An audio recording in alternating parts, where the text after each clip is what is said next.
Greetings and welcome, or welcome back as the case may be. Today's Tuesday, so we're going to be doing what we usually do on Tuesday, which is reading a little from one of my stories. So that said, I'm going to continue with my story, The Old Ways, in which Ganita the Smith, the Lady of the Lake, has been given a commission by Uther Pendragon, a nobleman, to create a sword the likes of which has never been seen. So let's pick up where we left off and continue on with our story. Ganita watched until they were safely away before going inside to set down her hammer. She returned to the lump of sky metal and the two sacks that were left outside. "Harold, get your ass out here." She crouched and recovered the lump of metal before lifting it.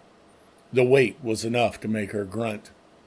Staring at the backs of the disappearing men, she had a new respect for Edwin. He'd carried this mass without seeming to notice its weight. Harold appeared.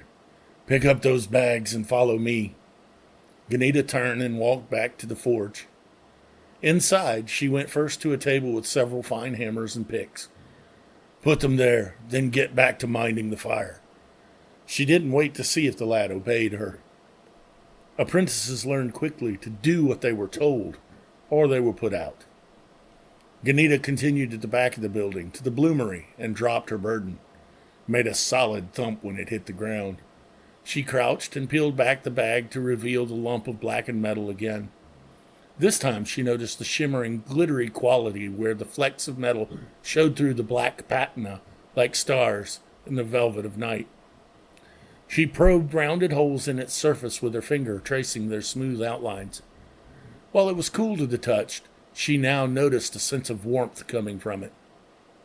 The amusing thought came to her that she was working with a lump of blackened, glittering, holy cheese. "Almost seems a shame to shape it into something else." With a shake of her head, she stood and started tossing charcoal into the bloomery furnace. Once the fire was stoked and hot, she lay her hands on the dark mass, closed her eyes, and murmured a prayer to the goddess bride. When done, she opened her eyes and reached over to grab a pair of large tongs. Hooking the jaws of the tongs into two of the holes in the metallic mass, she lifted it. The muscles on her arms popped and the tendons stood out from the strain, but she maneuvered the metal over the bed of coals and lowered it carefully, all while muttering songs that she hadn't sung since she was a girl. Sparks flew as she released the heavenly metal into the coals. She hissed as some struck her skin and burned. The scent of singed hair filled the air. Through it all, she sang. Her voice was not pretty after years of shouting over the roar of the fire and sharp ringing of hammers on anvils, but she sang. She piled more charcoal into the bloomery and set to working the bellows in a slow rhythm. Her song fell into a chant timed to the whoosh of air.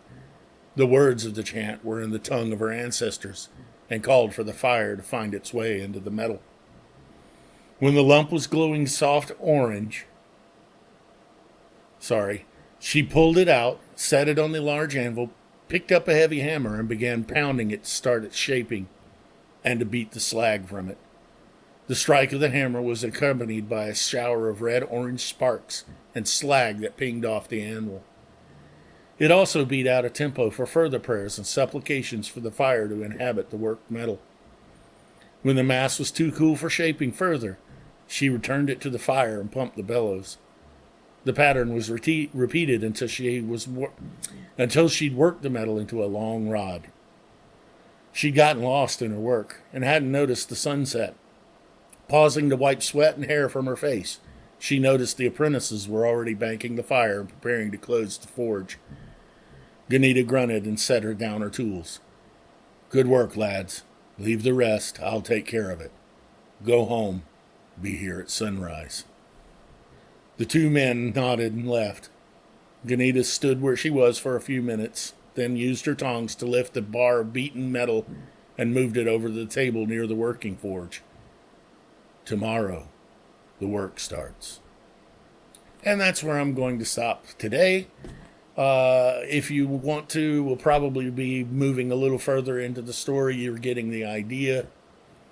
So we'll move on a little further into it And hope you enjoyed. If you have, give us a thumbs up, like, subscribe, and we'll have more for you next week.